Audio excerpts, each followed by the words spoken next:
प्रेक्षक दोस्तों, आप सबको प्रभात कुमार भट्टाचार्य का प्यार भरा नमस्कार। अचानक मुझे इस कुर्सी पर बैठा देखकर आपको अचरज हो रहा है कि आखिर माजरा क्या है। दरअसल बात यूँ हुई कि अजय ने मुझसे कहा कि बाबा, समावर्तन का ये जयंती वीकेंड है, इसलिए मैं चाहूँगा कि इसमें आप ही शुरू करें उसको। तो मैं हाजिर हो गया। उसी समय क्या हुआ था कि 1974 की बात है ये। विक्रम विश्वविद्यालय को नाट्य शिविर की जिम्मेदारी दी गई कि नाट्य शिविर आयोजित किया जाए। जिम्मेदारी मेरे कंधे पर आई।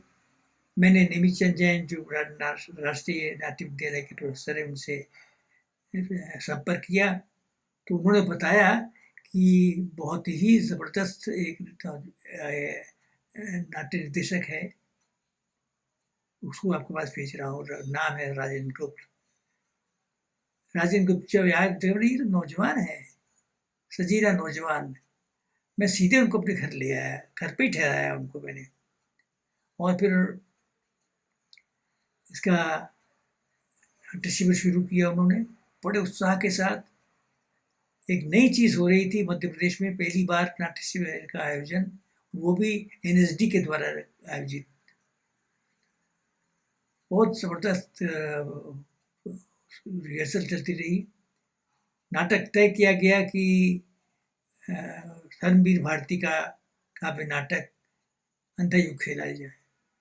बहुत बहुत बहुत ही बड़े पैमाने पर इसकी तैयारी राजेंद्र गुप्त ने की और बहुत ही सफलतापूर्वक इसका रिहर्सल तैयारी हुई और ये नाटक प्रस्तुत होने के लिए तय किया गया कि कालिदास समारोह में अन्य बड़े बड़े नाटकों के साथ ये विक्रम विश्वविद्यालय का ही नाटक खेला जाएगा।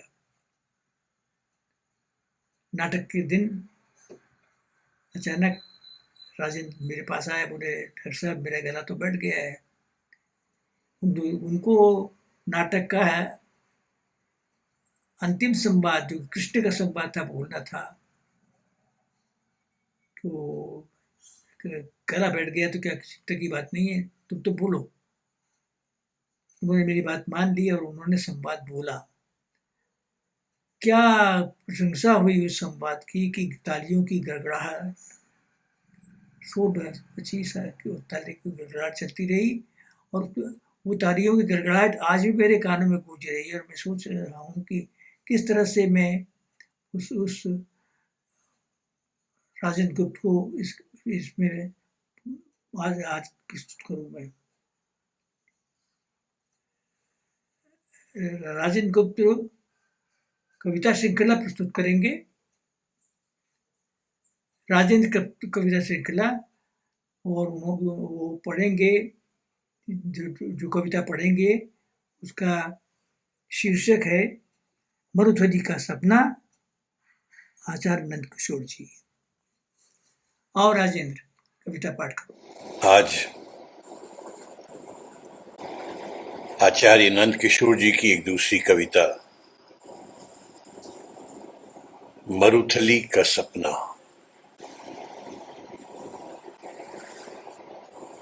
मरुथली, तुम भी कभी सपना देखती होंगी और देखा है कभी मृग ने सपना देखती तुमको।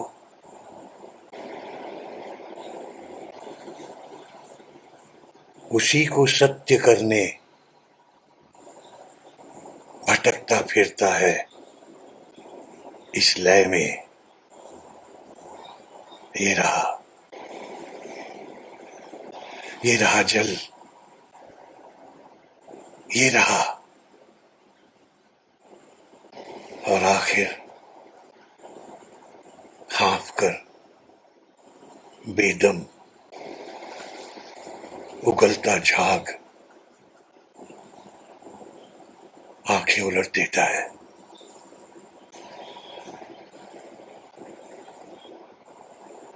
मरुथली,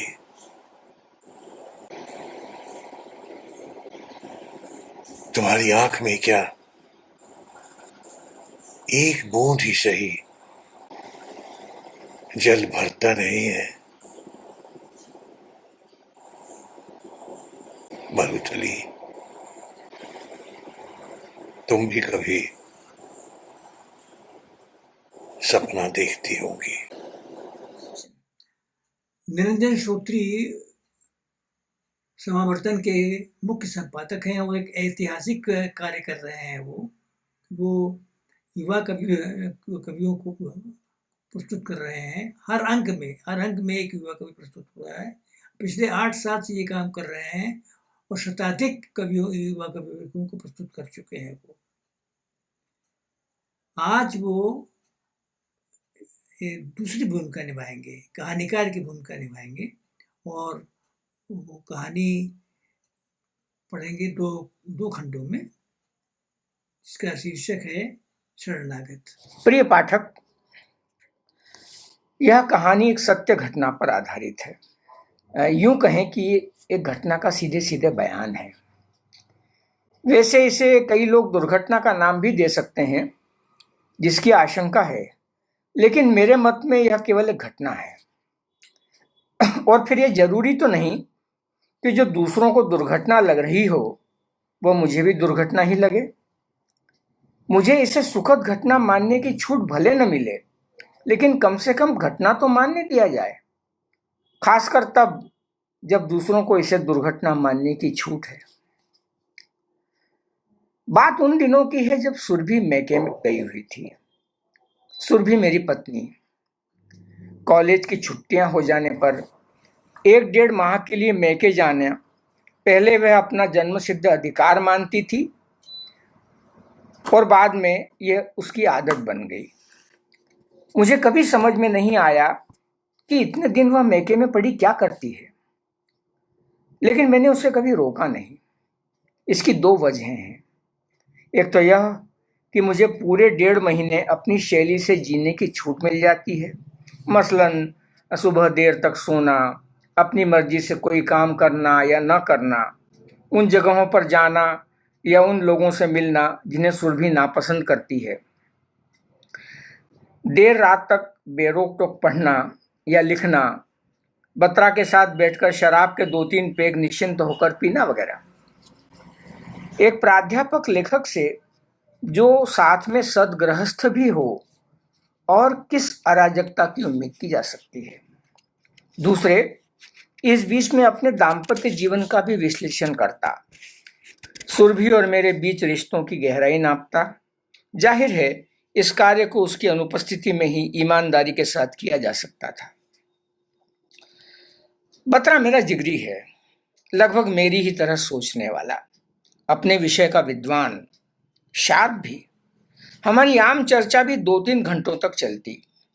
बीवियों के बाहें पकड़कर घसीट लाने की समय सीमा तक हम बातचीत में मशगूल रहते। इसे गप्प नहीं कहूंगा।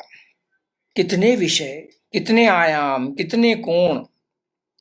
कॉलेज की ईर्ष्यात्मक टिप्पणियों और घरेलू तानों का हमारी बैठकों पर कभी बुरा असर नहीं पड़ा। हालांकि बत्रा के साथ 2 दिक्कतें हैं। पहली यह कि उसकी डॉक्टर बीवी करुणा अपनी नौकरी की वजह से अधिक दिनों के लिए मैके नहीं जाती या कहीं भी नहीं जाती।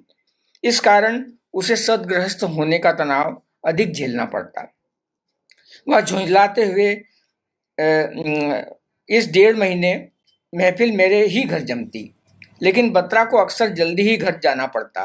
वह झुंझलाते हुए जल्दी जल्दी 1-2 पैग पीकर अपनी ससुराल को कोसते हुए निकल लेता।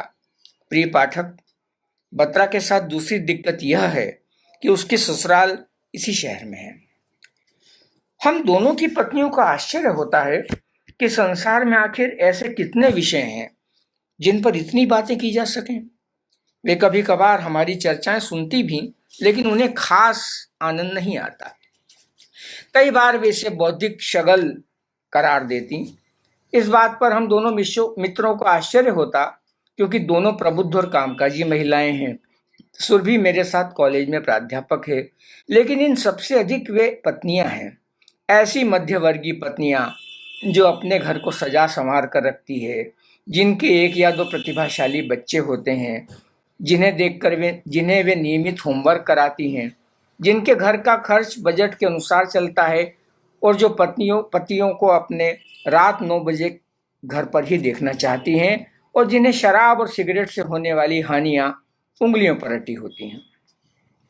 मैंने बत्रा के बारे में इतना नाहक ही बयान कर दिया। वह मेरा जिगरी है शायद इसलिए। दरअसल बत्रा का इस घटना से कोई संबंध नहीं है। नेगेटिव संबंध हो सकता है कि यदि वह उस रात को मेरे साथ होता तो यह घटना नहीं घटती। जून का अंतिम सप्ताह था वह। ऐसा समय जब मानसून मौसम विभाग को मुंह चिढ़ाता धरती से आंख मिचौनी खेलता है। सैटेलाइट की ओट में दी गई भारी वर्षा की चेतावनी सुनकर भी आप अपनी बालकनी या छत से तारों भरा आकाश देख सकते हैं। 26 जून, सुरभि के लौटने के दिन नजदीक थे। दूरसंचार क्रांति ने हमारे अकेलेपन को अवश्य कम किया है। यह बात दीगर है कि संबंधों की दुनिया में प्रतीक्षा और याद जैसे अनुभव क्षणों की आंच कम हुई है। सुरभि और चीकू के चले जाने से घर सूना अवश्य लगता, लेकिन वे हर पल मुझसे हाथ भर की दूरी पर ही तो होते। एक कोड नंबर और 6 अंकों को दबाकर उनसे किसी भी वक्त मिला जा सकता था। और मैं भी तो उनकी जद में था। मैं ही क्या, समूचा पूरा घर। सुनो, दूध और धोबी का हिसाब ठीक रखना। बिजली, टेलीफोन के बिल और इंश्योरेंस की प्रीमियम समय से भर देना। फ्रिज को डिफ्रॉस्ट करते रहना, ऐसा ना हो कि कहीं बर्फ का पहाड़ बन जाए। कपड़ों में फिनाइल की गोलियां रखना भूल गई थी, रख देना, तुम्हारी अलमारी के लोअर ड्रॉर में पड़ी है। ठीक से खाना पीना, शराब सिगरेट के दौरों पर नियंत्रण रखना, देर रात तक मत पढ़ना, आदि आदि। मैं अकेले होते हुए भी कहाँ अकेला था। 26 जून की रात, 8 साढ़े 8 बजे होंगे उस वक्त। मैं अकेले ही 2 पैग ले चुका था, क्योंकि बत्रा ने शाम को ही फोन पर बता दिया था कि उसे करुणा और बच्चों को फिल्म दिखाने ले जाना है, इसलिए वह नहीं आ सकेगा। बादल गरज रहे थे, बीच बीच में बिजली भी कड़क जाती थी। बारिश के आसार थे। स्टीरियो पर Lata Mangeshkar diamonds forever cassette के जरिए मधुरिमा बिखेर रही थी। कुल मिलाकर वातावरण ऐसा था जिसे एंजॉय किया जा सकता था अकेलेपन के बावजूद। कॉलवेल ने वातावरण में छा रही तंद्रा को भंग किया था। मुझे आश्चर्य हुआ। आमतौर पर इस समय कोई नहीं आता, वह भी इस मौसम में। कहीं बत्रा तो नहीं? संभव है फिल्म का कार्यक्रम स्थगित हो गया हो। यहीं जवाहर नगर में तो रहता है बत्रा, लगभग 2 फरलांग दूर। मैंने कुछ उम्मीद और कुछ खुशी से दरवाजा खोला। बाहर तेज हवा चल रही थी। अचानक बिजली कौंधी और सैकड़ों ट्यूबलाइट्स की रोशनी का फ्लैश चमका। बत्रा तो नहीं, एक लड़की जरूर खड़ी थी, सिर से पैर तक भीगी हुई, कुछ कुछ बदहवास सी। उसके भीगे बालों, देह और कपड़ों से बारिश अभी भी टपक रही थी। उसने नमस्कार की मुद्रा में हाथ जोड़े और भीतर आने की अनुमति मांगी। मैंने देखा, बदहवासी के बावजूद आत्मविश्वास के अंश उसकी आंखों में तैर रहे थे। मैंने उसे अंदर आने के लिए कहा, लेकिन दरवाजा खुला ही रहने दिया। वह बिल्कुल अपरिचित चेहरा था। मैंने कोशिश की कि कुछ याद आ सके। संभव है कोई स्टूडेंट हो या कोई परिचित। क्या आप केएमपी कॉलेज की स्टूडेंट हैं? मुझे सुझाई नहीं दिया कि मैं और उससे क्या पूछूं। उसने ना में सिर हिला दिया। अब मैं असुविधाजनक स्थिति में था, अपने ही घर में। एक तो 2 पैग, ऐसा मौसम, और उस पर यह अजनबी लड़की। यह ना तो परिचित है और न ही मेरे कॉलेज की छात्रा। तो फिर इस वक्त यहाँ क्यों आई है? वैसे भी आमतौर पर मैं छात्रों को घर आने के लिए कभी प्रोत्साहित नहीं करता हूँ, यहाँ तक कि अपने रिसर्च स्टूडेंट्स को भी। उन्हें जो भी प्रॉब्लम हो या तो टेलीफोन से पूछ लें या फिर अगले दिन कॉलेज का इंतजार करें। अपनी इसी आदत के कारण मुझे ड्राई और अनसोशल जैसे फिक्रों से नवाजा जाता रहा है, लेकिन मुझे इन सब बातों से कोई फर्क नहीं पड़ता। यह मेरी अपनी शैली है, दैट्स इट। अब तक वह मेरे भीतर उगाई असुविधा को शायद भांप चुकी थी। उसने तुरंत ही मुझे डिस्टर्ब करने के लिए क्षमा मांगी और बताया कि तेज बारिश के कारण वह पूरी भीग चुकी है। सड़क पर स्ट्रीट लाइट भी गुल है। उसका घर दूर है, वैसे भी कॉलोनी में इस वक्त ऑटो रिक्शा इस मौसम में नहीं मिलते। उसने मुझे समझाने की कोशिश की कि ग्राउंड फ्लोर पर मेरे फ्लैट के वरांडे की लाइट जलती देख वह शरण लेने चली आई है। स्ट्रीट लाइट गुल हो जाने से वह और भी डर गई है, क्योंकि पिछले दिनों शहर में गुंडागर्दी में काफी इजाफा हो गया था। उसने समझाने की कोशिश की कि स्ट्रीट लाइट जलते ही वह लौट जाएगी। वैसे भी स्ट्रीट लाइट अधिक समय तक गुल नहीं रहती। समझाने की कोशिश की? अरे यह क्या, इस पर तो मेरा ध्यान ही नहीं गया अब तक। उसने ये सब बातें मुझे इशारों से समझाई थी। तो क्या? तभी उसने मेरे चेहरे पर झलक रहे आश्चर्य का समाधान किया। उसने अपने गीले और संभवतः ठंड से कांप रहे होठों पर एक हाथ रखा और फिर हवा में उंगलियां झुला दी। वह एक गूंगी लड़की थी, जैसे उसने कोई निराशाजनक सूचना दी हो। मेरे भीतर कुछ बुझ सा गया। अपने को टटोला अंदर तक। सहानुभूति का कोई प्रांकुर उगाया था या हल्के से आघात से कुछ दरक गया था, कह नहीं सकता। मैंने उसे ड्राइंग रूम में सोफे पर बैठने के लिए कहा। साथ में सोफे की ओर इशारा भी किया। वह मुस्कुराई। उसने फिर इशारे से बताया कि वह सुन सकती है। मुझे झेंप सी आई। मैंने सुना था कि जो लोग गूंगे होते हैं वे अक्सर बहरे भी होते हैं। उसके कपड़ों से बारिश का टपकना कम हो चला था, लेकिन ड्राइंग रूम के कारपेट का एक कोना भीग गया था जिसे वह संकोच से देख रही थी। वह सोफे पर बैठने से झिझक रही थी, क्योंकि गीले कपड़ों से वह खराब हो सकता था। मैंने कोई बात नहीं वाले अंदाज में उसे फिर से बैठ जाने का इशारा किया। मुझे फिर झेंप आई। यह बात तो मैं बोलकर भी कह सकता था। मेरी आवाज को अचानक क्या हुआ? वह सिमट कर सोफे के एक कोने पर बैठ गई, गीलेपन के विस्तार को रोकती हुई। ग्राउंड फ्लोर के फ्लैट का वरांडा कई बार कड़कती धूप और तेज बारिश से बचने के लिए कई प्राणियों की शरण स्थली बन जाता है। मैंने अपना वरांडा वैसे खुला रखा है, क्योंकि सुरभि कई बार, हालांकि इसे क्लोज करवाने के लिए मुझ पर जोर जोर डालती रहती है। कई बार आवारा कुत्ते, बछिया वगैरह शरण तो ले लेते, लेकिन साथ में इसे गंदा भी कर जाते। परेशानी सुरभि को ही उठानी पड़ती। मैं हर बार हाँ हूं कर टाल देता। ओपन वरांडा मुझे इस कंक्रीट जंगल में खुलेपन का एहसास देता था। देश के सर्वाधिक प्रदूषित नगरों में इस शहर की गिनती होने के बावजूद मुझे न जाने क्यों यह यकीन था कि ओपन वरांडा में मौजूद हवा में ऑक्सीजन की मात्रा कुछ अधिक होती है। एक बार बारिश के दिनों में एक कबूतर इस ओपन वरांडे में आ गिरा। उसकी सांसें तेज तेज चल रही थी, पंख भीगे और नुचे हुए थे। सुरभि ने बताया कि वह कबूतरी है और यह उसके अंडे देने का समय है। हो सकता है किसी चील ने उस पर झपट्टा मारा हो। उस कबूतरी ने वरांडे के रोशनदान पर अपना डेरा जमाया था लगभग 1 हफ्ते तक। खूब आव भगत हुई थी उस कबूतरी की। गेहूं के दानों से लेकर कटोरी में दूध तक पेश किया गया उस प्रसूता को। चीकू के लिए तो मानो एक खेल हो गया था। घोंसले से गिरे तिनको और बीट के कारण 1 हफ्ते तक वरांडे में गंदगी रही। सुरभि भुनभुनाती रही, लेकिन घोंसला नहीं हटाया। कैसे हटाती? जाने क्यों मुझे वह कबूतरी याद आ गई। मैंने देखा लड़की ठंड से उठी कपकपी को सायास छुपा रही है। पंखा भी चल रहा था। भीगे कपड़ों में ठंड तो लगेगी ही। मैंने सोचा इसे तौलिया देना चाहिए। भीतर से तौलिया लेकर आया तो देखा वह बुक शेल्फ में रखी किताबों के टाइटल्स पढ़ रही थी। तौलिया देते समय मैंने ध्यान से उसे देखा, थोड़ा करीब से भी। बहुत सुंदर न होने पर भी उसमें एक शब्दातीत आकर्षण था, ऐसा जो तेज कदमों को धीमा कर दे।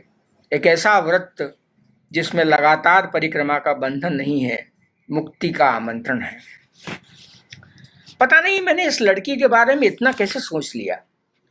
लड़कियों के प्रति मेरा रूखा व्यवहार चर्चा और आश्चर्य का विषय रहता है।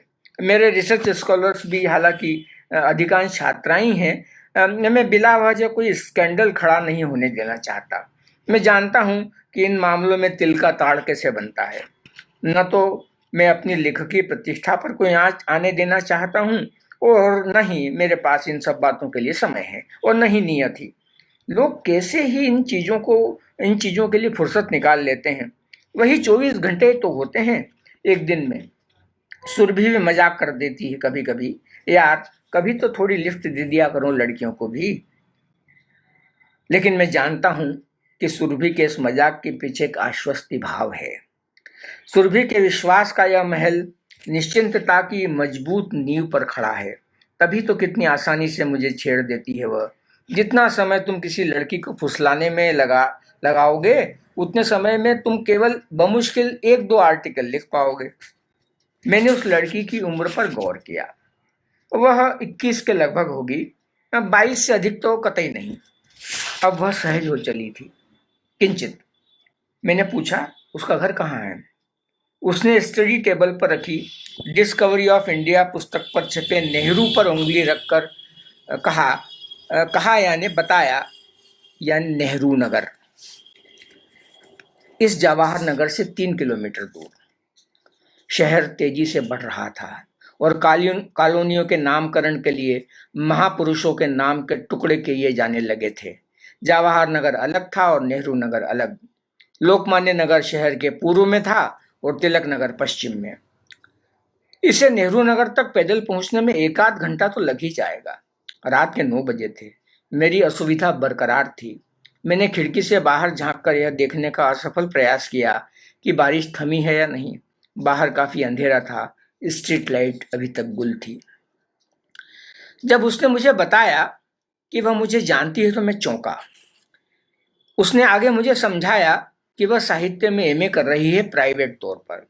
उसकी कुछ सहेलियां केएमपी कॉलेज में पढ़ती हैं और उसने मेरे बारे में उन्हीं से बहुत कुछ सुन रखा है। यही कि मैं अपने विषय का कितना मर्मज्ञ हूँ, साहित्य के गूढ़ विषयों की भी कितनी सहज सरल व्याख्या करता हूँ, मेरा लेक्चर मिस करने का अर्थ कुछ खो देना है, वगैरह वगैरह।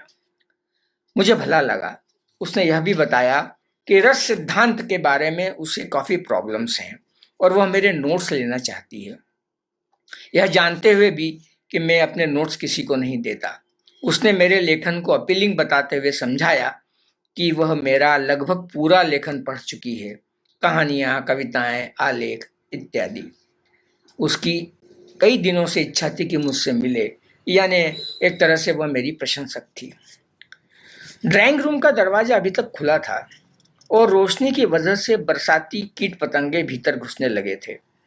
मैं दरवाजा बंद करना चाहता था क्योंकि बरसाती कीड़ों के घर में घुसने पर मुझे रात भर परेशानी उठानी पड़ सकती थी। भीतर की नैतिकता उस प्रशंसिका के रहते मुझे दरवाजा बंद करने से रोक रही थी। अचानक वह उठी और कीड़ों की ओर इशारा करते हुए उसने दरवाजा बंद कर दिया। मुझे थोड़ा अटपटा लगा। मैंने ड्राइंग रूम की सड़क पर आते जाते खिड़की से बाहर देखा। सामने वाले अपार्टमेंट में 2 बूढ़ी औरतें रहती थीं, जो दोपहर भर सड़क पर आते जाते लोगों को ताका करती थीं। लेकिन इस वक्त रात के 9 बजे थे। वे बूढ़ी औरतें निश्चित रूप से अब तक सो चुकी होंगी और यदि जाग भी रही होंगी तो उन्हें इस उम्र में मोतियाबिंद अवश्य रहा होगा और आज की पीढ़ी के बच्चे उनके इलाज में टालम टोल कर रहे होंगे। कुल मिलाकर इस वक्त उन बूढ़ी औरतों का खतरा न के बराबर था। आसपास के अपार्टमेंट से बीच में सीरियल्स और विज्ञापनों के स्वर जरूर आ रहे थे। पूरा मोहल्ला अपने में व्यस्त था। कहें तो मैं आपको गाड़ी से छोड़ाऊं? मेरे भीतर आशंका उठने लगी थी कि कहीं इस वक्त सुरभि का फोन ना आ जाए। घड़ी का कांटा एसटीडी, यदि ऐसा हुआ तो मैं चाहकर भी इस लड़की की उपस्थिति को नहीं छुपा पाऊंगा। मेरी असहज आवाज ही बोल देगी। वैसे इसमें छुपाने जैसी कोई बात नहीं है, लेकिन रात को 9 बजे किसी अजनबी लड़की की घर में मौजूदगी कितनी अटपटी लगेगी सुरभि को। शायद इसी भय ने मुझसे उसे घर छोड़ने का प्रस्ताव करवाया था। उसने साफ इनकार कर दिया और एक बार फिर क्षमा मांगी कि वह इस तरह मुझे तकलीफ दे रही है। दरअसल वह स्ट्रीट लाइट्स में रोशनी लौटने का इंतजार कर रही थी। एक अकेली लड़की को थोड़ा सा उजाला कितनी सुरक्षा दे सकता है, मैंने सोचा। अब वह तौलिए से बालों को पोंछने लगी थी। उसके बाल स्टेप्स में कटे थे और काफी चमकदार थे। कॉलेज जाते समय वह इन बालों को बार बार गर्दन झटक कर जरूर पीछे करती होगी या फिर हाथ से पीछे की ओर संवार लेती होगी। उस समय वह काफी खूबसूरत लगती होगी। मैं इस वक्त भावनाओं के स्तर पर अपने को 15 साल पीछे महसूस कर रहा था। उसके स्टेप्स में कटे बालों से मैंने अपने को बाहर निकाला तो मुझे अपने 2 पेग्स का ख्याल आया। मेरा दिमाग पर जोर देकर सोचा कि कहीं मैंने नशे में इस लड़की के साथ कोई अभद्रता तो नहीं कर दी है। मसलन कहीं मैं लड़की को बेवकूफों की तरह घूर तो नहीं रहा हूँ या अनावश्यक रूप से हंस तो नहीं रहा हूँ। मुझे ऐसी अभद्रता कतई गवारा न होती। मुझे ग्लानि सी हुई। दरअसल सुरभि के लौट आने पर शराब पर तो नियंत्रण लगना ही था। इसी चक्कर में मैं अकेले 3 पेग उतार गया, वरना बत्रा के बगैर मैं कहाँ लेता हूँ। निश्चित ही मैंने ऐसी अभद्रता नहीं की होगी शायद, क्योंकि वह लड़की यदि की होती तो वो लड़की अब तक थैंक्स कहकर जा चुकी होती। और वैसे भी मैंने विस्की के बजाय जिन ली थी, जिसका नशा अपेक्षाकृत हल्का होता है। स्टीरियो पर लता जी गा रही थी, रहे ना रहे हम महका करेंगे। लड़की गाने में डूबी हुई थी। बीच में अचानक गीले कपड़ों में वह कांप उठती थी। उसने बताया कि संगीत में उसे केवल लता मंगेशकर पसंद है, स्वर की मिठास के कारण नहीं बल्कि स्वर की निश्चलता के कारण। प्रिय पाठक, आप आश्चर्य न करें, ये सभी बातें उस मूक लड़की ने की थी। उसकी उंगलियां, आंखें, चेहरे के भाव सभी ने मिलकर एक भाषा का निर्माण किया था, एक समृद्ध भाषा का निर्माण। दिलचस्प यह कि मैं इस भाषा को आसानी से समझ पा रहा था। पारंपरिक भाषा में कहें तो वाग्देवी कंठ से निकलकर लड़की के पोर पोर में समा गई थी। कॉफी पियोगी? मैंने इस बार उसे न आप कहा न तुम। मेरे इस प्रस्तावनुमा प्रश्न पर उसने हाँ में गर्दन भले न हिलाई, मगर उसकी आंखों में कॉफी के नाम पर चमक उभरी। शायद उसने कॉफी की गर्माहट को महसूस किया होगा। मैं किचन में कॉफी बनाने चला गया। कॉफी बनाते समय सोच रहा था कि क्यों ना इसे सुरभि के कपड़े दे दूं। बारिश थम भी गई तो गीले कपड़ों में 3 किलोमीटर कैसे जाएगी। सुरभि का कोई सलवार सूट तो रखा ही होगा अलमारी में, कल लौटाने के लिए कह दूंगा। वैसे भी सुरभि को आने में अभी 3-4 दिन बाकी हैं, और मान लो कल ही लौट भी आई तो इसमें क्या, इस छुपाने की कोई बात ही नहीं है। लता जी की आवाज थम गई थी। साइड ए पूरी हो चुकी थी। मैं किचन में सोच रहा था कि अब साइड बी लगाऊं या स्टूडियो को खामोशी रहने दूं, उलझन में था। तभी उनकी स्वर लहरियां फिर से वातावरण में तैरने लगीं। बैया न धरो ओ बलमा, यह साइड बी थी। मैं कॉफी लेकर ड्राइंग रूम में पहुंचा तो वह रस सिद्धांत के नोट्स की फाइल पलट रही थी। मुझे आते देख उसने फाइल एक और रख दी और मेरे हाथ से ट्रे ले ली। कॉफी का पहला घूंट भरते ही उसने मुझे प्रशंसा प्लस कृतज्ञता भरी नजरों से देखा। कॉफी मैं वाकई अच्छी बना लेता हूँ। कॉफी की गर्माहट उसके भीतर स्थानांतरित हो चुकी थी और मेरे भीतर भी। देखो, मेरी वाइफ की अलमारी से कपड़े लेकर चेंज कर लो, दिक्कत की कोई बात नहीं, कल लौटा देना। मैं उसे सुरभि की अलमारी तक पहुंचाकर ड्राइंग रूम में आ गया। लगभग 10 मिनट बाद वह बाहर आई। मेरे पास उसे अपलक निहारने के अलावा कोई चारा न था। यदि यह किसी फिल्म का सेट होता तो कैमरामैन किसी भी एंगल से उस खूबसूरती को कैद कर सकता था। उसने पर्पल कलर की साड़ी पहनी थी जिसका बॉर्डर एवं पल्ला सफेद था। एक सेमिनार में हैदराबाद गया था, वहीं से यह साड़ी सुरभि के लिए खरीदी थी। मुझे यह साड़ी पहली नजर में भा गई थी। हालांकि सुरभि को भी पर्पल कलर पसंद है, लेकिन पर्पल व्हाइट कॉम्बिनेशन पर उसे ऐतराज था। सुरभि यूं इस साड़ी को कभी कभी पहनती थी मेरा मन रखने के लिए। मैं आश्चर्य और उत्तेजना में कुछ बोल नहीं पा रहा था। मुझे इस तरह निहारते देख उस लड़की की गर्दन थोड़ी झुक गई थी, संकोच से या शर्म से। उसके बाल भी सूख चुके थे, जिन्हें उसने कंघी से हल्के से संवार लिया था। मुझे लगा अब यह लड़की कंधों पर झूलते स्टेप्स में कटे बालों को पीछे की ओर झटक देगी, वैसे ही जैसे वह रास्ते में चलते समय करती होगी। प्रिय पाठक, आप विश्वास करें, उसने ऐसा ही किया। मैंने महसूस किया कि कपकपाहट उसके होठों तक सिमट कर रह गई है। वह मेरे बेहद करीब थी। सुरभि, उसके विश्वास का महल, चीकू का चेहरा, सभी बारी बारी से उभर कर पृष्ठभूमि में विलीन हो गए थे। लता जी अंतिम गाना गा रही थी, तू जहां जहां चलेगा मेरा साया साथ होगा। इसके बाद जो हुआ उसे बताने के लिए बम्बईया फिल्मों के सात्विक प्रतीकों का सहारा लिया जा सकता है। मसलन समुद्र की लहरों का जोरों से उठना और चट्टानों से टकराना, भौरे का फूल से रस चूसना, आग की लपटों का ऊंचा हो जाना, वगैरह वगैरह। सुबह 9 बजे नींद खुली। रात का घटनाक्रम एक फास्ट फॉरवर्ड की तरफ घूम गया। मैंने हड़बड़ाहट में पूरा घर छान मारा। लड़की कहीं नहीं थी। तो क्या वह रात को ही चली गई बगैर बताए, या फिर सुबह जल्दी? मैंने ड्राइंग रूम का दरवाजा खोला, देखा वह भीतर से ही बंद था। मेरा सिर चकराने लगा। यह कैसे संभव है? दरवाजा भीतर से कैसे बंद है? कॉफी के प्याले भी ड्राइंग रूम में नहीं थे। मैंने कारपेट और सोफे का वह हिस्सा देखा जो कल रात उसके शरीर से टपकती बरसात से भीग गया था, लेकिन वह भी सूखा था। अचानक दिमाग में कुछ कौंधा और मैंने यंत्रवत सुरभि की अलमारी खोली।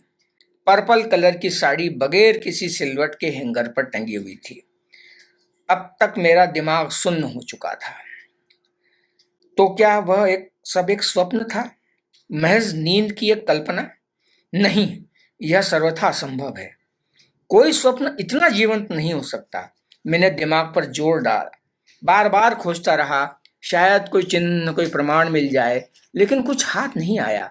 यहाँ तक कि किचन में कॉफी बनाने की पतीली भी अपनी जगह साफ रखी हुई थी। हाँ, एक आश्चर्यजनक बात जरूर हुई थी। स्टडी टेबल से रस सिद्धांत की फाइल नदारद थी। यह कैसा छलावा है, कितनी अजीब बात है। पिछली रात के कोई चिन्ह न मिल पाना मुझे लगातार बेचैनी और ग्लानि से भर रहा था। जो कुछ घटा था वह क्या था आखिर? दिन भर बेचैनी, चिंता, छटपटाहट, न भूख न प्यास। मैंने एक बार फिर ठंडे दिमाग से सोचा, यह तो तय है कि वह आई थी, भीगी हुई, मुझे जानती थी, काफी देर सोफे पर बैठी रही। हमने कॉफी पी थी, लता जी को सुना था, उसने सुरभि की पर्पल साड़ी पहनी थी, स्टेप्स में कटे बाल। अचानक मुझे मुंह खोने का ख्याल आया। उसके मुंह खोने का ख्याल। तो क्या शब्दों के बगैर इतना संवाद संभव था? लेकिन उस लड़की का पोर पोर बोलता था। उसका नाम सुप्रिया शर्मा था। प्रिय पाठक, उसने बेडरूम में अपनी तर्जनी से मेरी पीठ पर अपना नाम लिखकर बताया था। लेकिन वे सब तो स्मृतियां हैं, महज अनुभव। पदार्थ की शक्ल में कोई प्रमाण क्यों नहीं मिल पा रहा है? मेरी हताशा चरम पर थी। मैंने इस जंजाल से निकलने के लिए बहुत हाथ पैर मारे। हो सकता है रात भर में कारपेट और सोफे का गीलापन सूख गया हो। उसने कॉफी के प्याले और बर्तन धोकर यथास्थान रख दिए हों।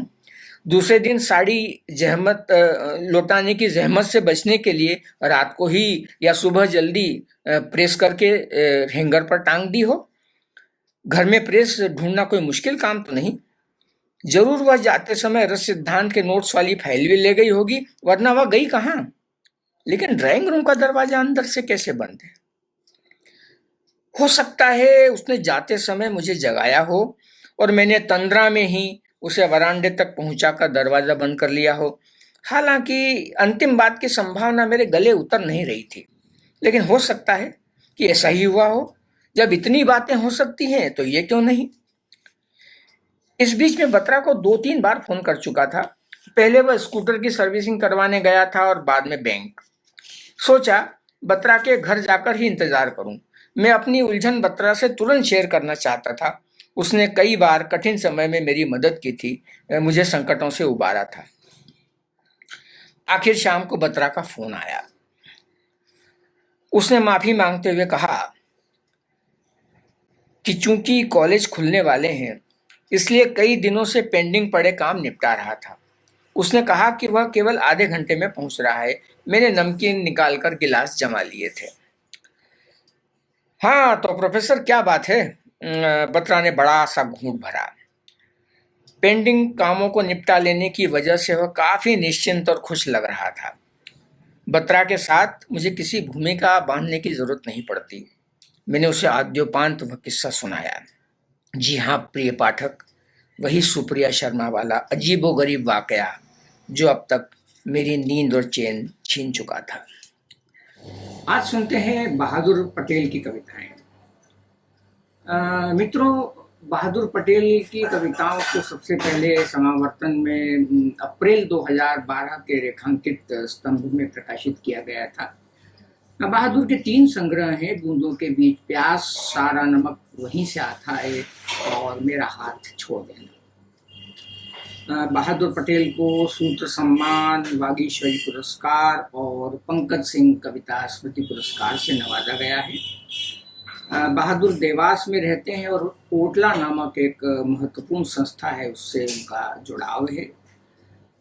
बहादुर की कविताओं को यदि देखें तो हम पाएंगे कि प्रकटता दृश्य चीजों के पीछे छुपी हुई जो अदृश्य चीजें हैं उनको देखना, उनकी अभिव्यक्ति करना बहादुर की कविता का मूल स्वभाव है। बहादुर को विश्वास है कि निश्वास से निकली हवा अंततः पेड़ में जीवन बनकर बची रहती है, जीवित रहती है। ये कैसे संभव है कि आप चिड़िया की बात करें और पंखों की न करें? तो आइए दोस्तों सुनते हैं बहादुर पटेल की कविताएं। मैं बहादुर पटेल रेखांकित से पहली कविता पढ़ रहा हूँ। कविता का शीर्षक है मैं इन दिनों बहुत डरा हुआ हूँ। बहुत डरा हुआ हूँ मैं इन दिनों, यह डर कविता लिखने से पहले का है। बहुत डरा हुआ हूँ मैं इन दिनों, यह डर कविता लिखने से पहले का है। इसे लिखते लिखते हो सकता है मेरा कत्ल और कविता रह जाए अधूरी, या ऐसा भी हो कि इसे लिखूं और मारा जाऊं। यह भी हो सकता है कि कविता को सुसाइड नोट में तब्दील कर दिया जाए। आज तक जितने भी राष्ट्रों के गौरवगान लिखे गए वे उन्हीं राष्ट्रों के सुसाइड नोट हैं। यह भी हो सकता है कि कविता को सुसाइड नोट में तब्दील कर दिया जाए। आज तक जितने भी राष्ट्रों के गौरवगान लिखे गए वे उन्हीं राष्ट्रों के सुसाइड नोट हैं। मेरा यह डर इसलिए भी है कि वे इस वाक्य को देशभक्ति या बलिदान की शक्ल में करेंगे पेश। उनकी उंगलियां कटी होंगी सिर्फ और वे लाशों का ढेर लगा देंगे। इस खौफनाक समय से आते हैं निकलकर डरावनी लिपियों से गुदे हाथ जो दबाते हैं गला। मेरे डर का रंग गाढ़ा है, जिसको खुरचते हैं उनके आदीम नाखून। मैं रोने को होता हूं और यह रोना मेरी कविता है, और यह रोना मेरी कविता है। अगली कविता है सभ्यता। सोचो कि हम पेड़ की बात करें, सोचो कि हम पेड़ की बात करें और चिड़िया की ना करें। जैसे चिड़िया की बात करें और पंखों की न करें, या कि हम पंखों की बात करें और हौसले की न करें, या ऐसा हो कि हम समुद्र की बात करें और मछलियों की नहीं। अब मान लो कि कहीं ऐसा हो सकता है कि मछलियों की बात करें और तैरने की न करें। तैरने की बात करें तो यह तय है, तैरने की बात करें तो यह तय है कि हम डूबने के खिलाफ जीवन की बात कर रहे हैं। पूरी दुनिया को याद करें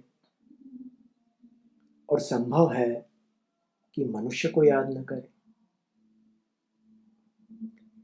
यदि मनुष्य को याद करें तो इस पृथ्वी के इतिहास और उसकी पहली सभ्यता की बात न करें, और उसकी पहली सभ्यता की बात न करें। आज बस इतना ही, फिर कल मिलेंगे।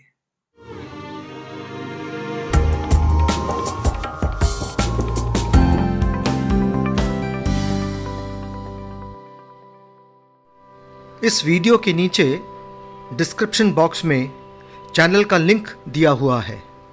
आप उस पर क्लिक करके समावर्तन चैनल तक पहुंच जाएंगे। वहां पर चैनल को लाइक और सब्सक्राइब कीजिए। और हाँ, कमेंट बॉक्स में अपने महत्वपूर्ण कमेंट ज़रूर कीजिएगा।